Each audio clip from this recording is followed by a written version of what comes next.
Hello everyone, my name is Putty and welcome to a quick video. Today I'm going to be talking about skinning in Legion. I've seen a couple of videos with spots around the place in Legion to level up your skinning, which I've been doing since the expansion came out on this character. Obviously it's a Death Knight, so I didn't have any professions when the expansion started. I went 1 to 800, and I essentially been working on that for like a day. So it's a really quick process in Legion. There is 2 spots for getting the two main the easy to find materials, which are Stormscale. I think there's Stormscale and Stonehide leather. These are the 2 that you're going to be farming a lot of. There's also Fellhide and Sargeras blood, or Sargeras' blood, which are a little bit more scarce. You can't really control how to farm those. Well, Sargeras' blood will just come as you're farming everything else, and Fellhide is a little different. I might go over that in a different video. But I've seen a couple of videos about both these spots I'm going to show today, but I haven't seen a video together or with commentary. So the first one I'm going to show is Stormscales. This one is less plentiful than the Stormhide one, but as you can see there are a ton of basilisks here, and the way I like to do it is I start over here and I'll round them up. This water slows you down a lot. It's the one place in the route that really slows you down, and so I like to do it. I like to try and jump over that where I can. Just gather them all together. AoE and survivability is good for this, obviously, as with most farming. And so Demon Hunter is obviously going to be really good for it. And, you know, sometimes they catch you off a little bit, but as you can see with the Demon Hunter, you can just AoE them all down. And I think on average, if you get at least 4 mobs in the pull, you're looking at about 30 plus Stormscales per pull if you're doing your skinning oh, there's a Blood of Sargeras. In your pull, if you've done your skinning quests and you've leveled up your skinning a little bit, you can look at about those returns. I also like to go over here a little bit. I'm not going to show it in this video because it's a little slower. If you want maximum output of Stormscales, you should go over there a little further. But this is where you go after this, and this is another big pull because this is a little shallower water, so it doesn't slow your mount down as much. And obviously, if you have the water mount, I think it's a little easier, or the water walking mount. Or if you have a class that has water walking, it might also be good. But the problem with that, obviously, is you're not mounted, which slows you down and makes you more susceptible to monsters just attacking you while you're doing it, which obviously will slow you down even further. There is one thing you can get, obviously, if you're skinning, you should probably be pairing that with leatherworking. And one thing you can craft with leatherworking is this, the Stonehide leather barding, which does, I think it's the same thing as the stable did in Draenor, which basically means that it's harder to get knocked off of your mount, possibly impossible. The way I'm reading it, it's like it prevents you from getting knocked off your mount from a specific source. It says prevents you from being dazed. That's the way I'm reading that. It doesn't always prevent you from getting knocked off your mount, only when something tries to gaze you, to daze you. I say gaze because we're on the basilisks, and their main thing is to use death gaze. And so yeah, I don't know if that completely eliminates you getting knocked off your mount, but I've noticed a huge difference having that barding as opposed to not having the barding. And this is one of the things. I don't know whether this area or the area for the hide is more or less dangerous. I feel like this area is less dangerous because they just seem to do less damage, but that staying stunned for as long as you are, if you don't interrupt it with stuns or just normal interrupts, are quite a pain in the ass. So this is obviously the reason why you want to farm these spots. First of all, you get skinning up really quickly.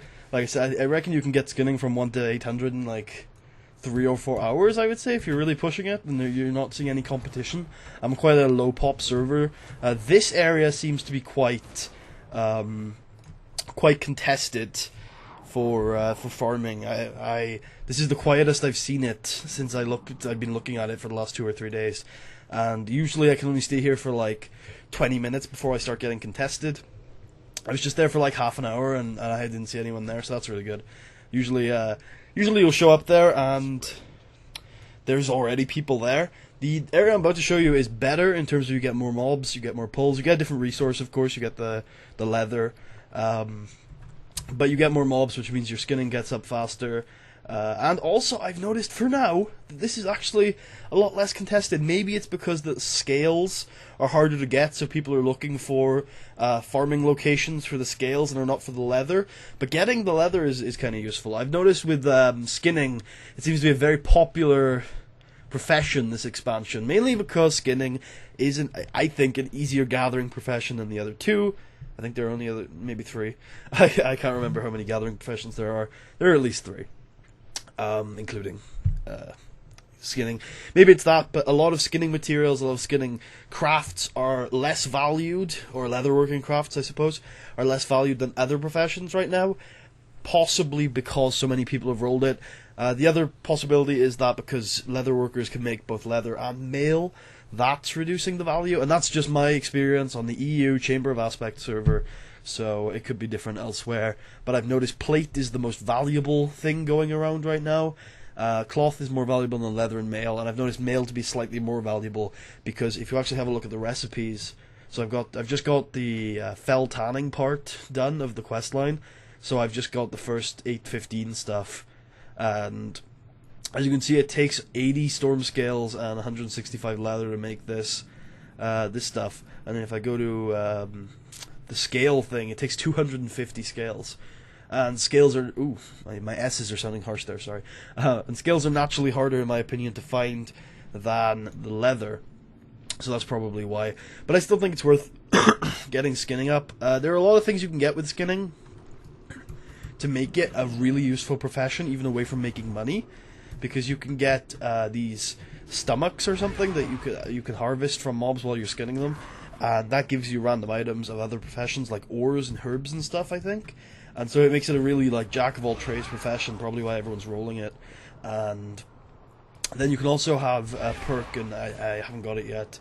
And I think you can get it from Undercity and Dalaran, and also from drops and stuff that I should probably get to having a look for, which lets you harvest meat while you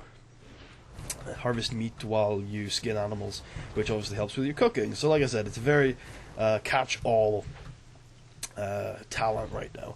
So one thing that you should notice is that this world quest is sometimes here. I can't tell you how often it's here because it's the first time it's appeared. It's week 1 of the expansion, and world quests are kind of random, so I don't know how often it's here.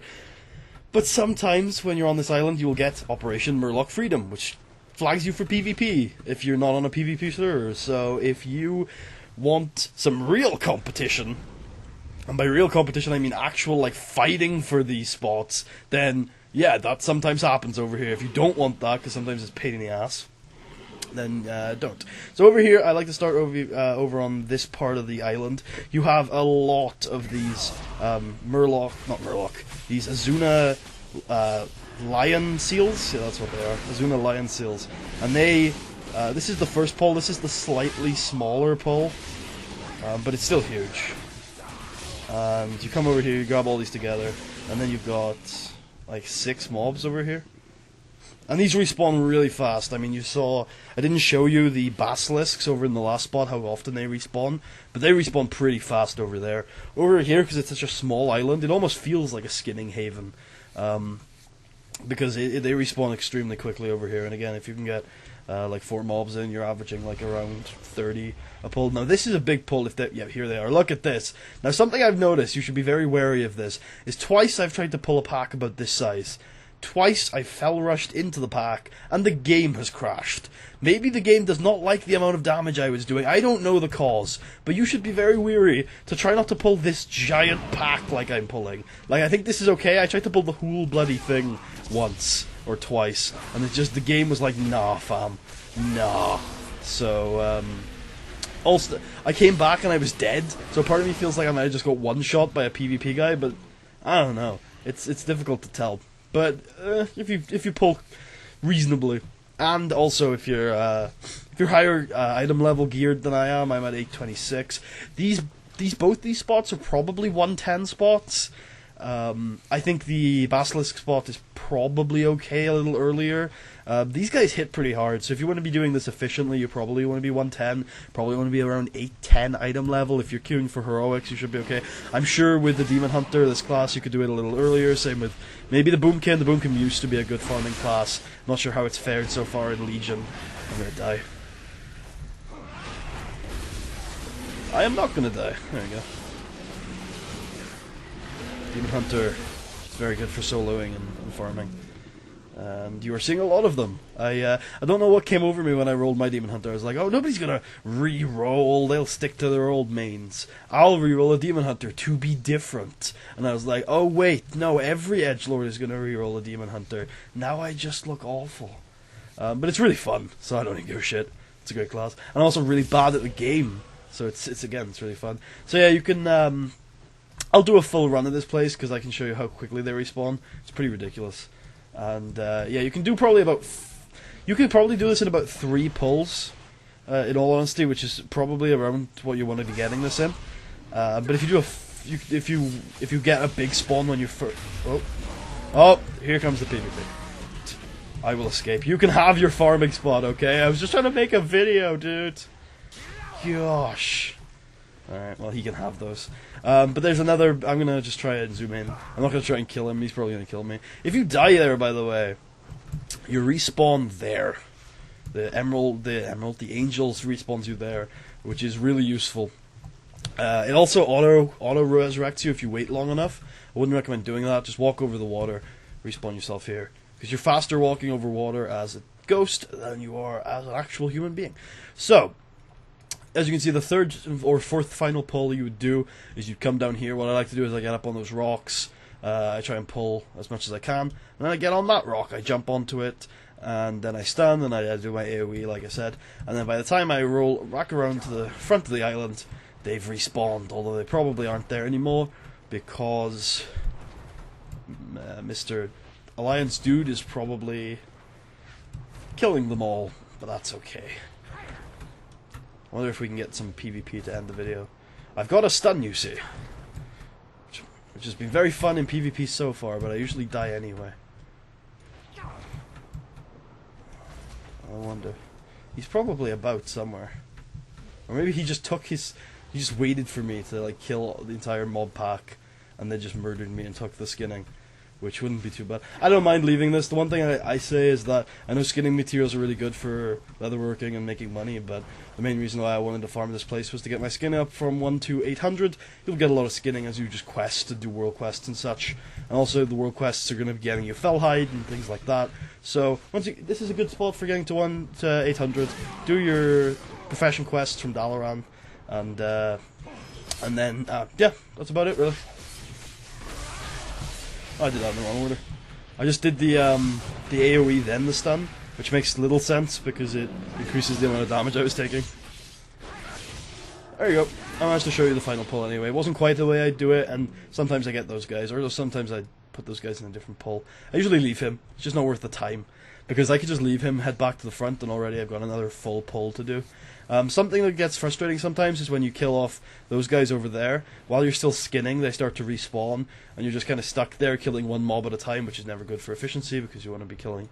well, it depends on your class, obviously, but if you're the kind of class that's good for farming, like a Demon Hunter, then you obviously want to be killing, or you want to be fighting as many mobs at a time as possible, because obviously your damage kind of scales. The more mobs you have, the more AoE you can be doing, the more stuff like that you can be doing. Of course, gotta make sure you don't overextend too much. These guys hit hard, but of course, see, already respawned. Yeah, you can. They're sleeping, which means they usually take about 1 or 2 hits to wake up. But I've noticed that if you just like sit on top of them with your mount for a couple of seconds, they'll totally just start moving. So that's why you can grab them up really well. The reason why I've suggested, I'm going to just wrap this up by telling you why you should go after hostile mobs when you're farming these things, if you don't know. The reason why I go after hostile mobs, because there are a lot of non-hostile mobs in kind of tight packs around, not tight packs, but in an area around the Broken Isles. The reason why I recommend going after hostile mobs for both, there's also a really good crab spot for scales that I'm not going to show you because it's non-hostile mobs. Non-hostile mobs have to be aggroed, attacked, damaged to get them to pack around you. With hostile mobs you can mount, and you can just walk next to them and they'll... Ooh. Oh, it's a well-fed lion. So, with hostile mobs, you can just mount and walk around them to gather them into a pack. You don't have to aggro them. Well, you do have to aggro them, but you don't have to damage them, turn them hostile. I just find it a lot easier when you can just ride next to them and then they start attacking you. I find it easier to pack up like that. Anyway, I know there are lots of guides like this all around the internet, but I've been playing Legion so much this week, and I know it's been affecting... it probably hasn't been affecting the channel in any real way from a video perspective, but I do know it's been affecting the channel from a streaming perspective, so I thought, you know what, if I'm going to be playing Legion all week, I might as well get some sort of content out of it, and hopefully somebody out there who's playing the game as well, because I'm sure there are a lot of people who've resubbed for Legion are finding it useful as well. I've also found, for the most part, I haven't leveled it up yet, but I would say getting your skinning up to 800 is probably going to get you enough materials to get your leather working up to 800 as well. Definitely going to get you up to like 740 or 760 whenever it starts to kind of not work, like the Legion material, the crafting recipes for Legion start to kind of reduce in their effectiveness. Anyway, let me know how you guys are enjoying Legion. Let me know if this guide helped you, and let me know if you want to see some more, maybe some leatherworking stuff. I've been enjoying the endgame content, especially the professions. The profession system is really getting me interested in the endgame content. It's sad that I don't feel like professions have a real place in the gearing process, but I do love the quests. Every time I go back to Dalaran, there's this new cool lore quest that really gets me immersed in the world. I feel like I'm a genuine part of this craft, and it's always opening new horizons for me. Anyway, I'm going to stop rambling. This is supposed to be a quick tips and tricks video. I got 16 minutes long. Well, that's what my channel is like. Hope you guys enjoyed, and I will see you guys next time. Peace out.